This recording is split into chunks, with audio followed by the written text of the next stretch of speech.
Texas schools must get their act together and fast. The directive out tonight after federal investigators confirmed at least tens of thousands of Texas students were denied special education programs.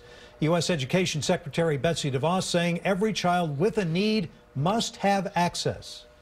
Governor Greg Abbott going a step further, saying not only did school districts fail in their duty, but the Texas Education Agency didn't hold districts accountable.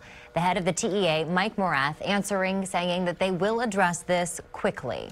KXAN's Kylie McGivern sat down today with a parent taking legal steps to hold the Austin ISD accountable herself. Yes, guys, we spoke with a mother today, and she told us that she is encouraged to hear today's federal and state push for more resources after filing suit against AISD this week.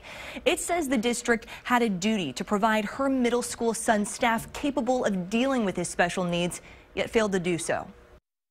He added this black outline and then stood back and said, now it's complete. A picture that's now more clear in Nydia Heston's mind, painted just 2 weeks before her child was hurt. He entitled it The Evil Within. She says it illustrates the internal struggle of her then 13-year-old son. With his diagnosis of autism, that's really tenfoldly difficult than just a child who's entering adolescence and in middle school. Her son also has bipolar disorder and found within AISD he didn't have the proper support.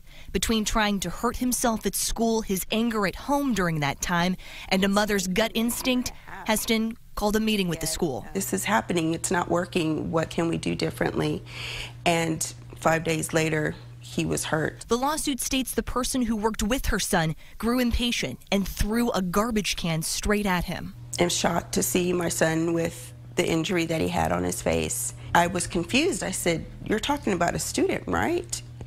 And she goes, "No, it was a TA." And I said, "The TA that we just met about?" And she nodded.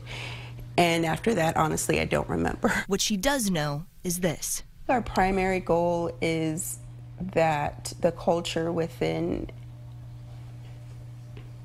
public school systems, again, view kids as individuals, see every kid as an individual. And AISD tells us it's not able to comment on this particular case because of pending litigation, but says the district is committed to educating children of all abilities and will continue working closely with TEA to meet standards outlined for Texas students with special needs. This comes as the U.S. Commission on Civil Rights released a new report. It confirms a lack of access to high-quality schools for many students simply due to where they live.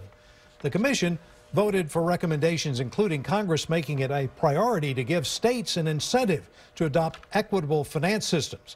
The report also calls on increasing federal funding to help out the states. The commission also asked to collect and monitor how states spending education dollars to make sure they are being effectively spent. We should also point out that only 16 states have formal plans approved by the DOE for the Every Student Succeeds Act. The department has sent some back and is still reviewing others. Now, this was enacted under the Obama administration and was the next step of the No Child Left Behind Act. The idea is to still have some of the benchmarks and standards No Child Left Behind championed while addressing some of the drawbacks.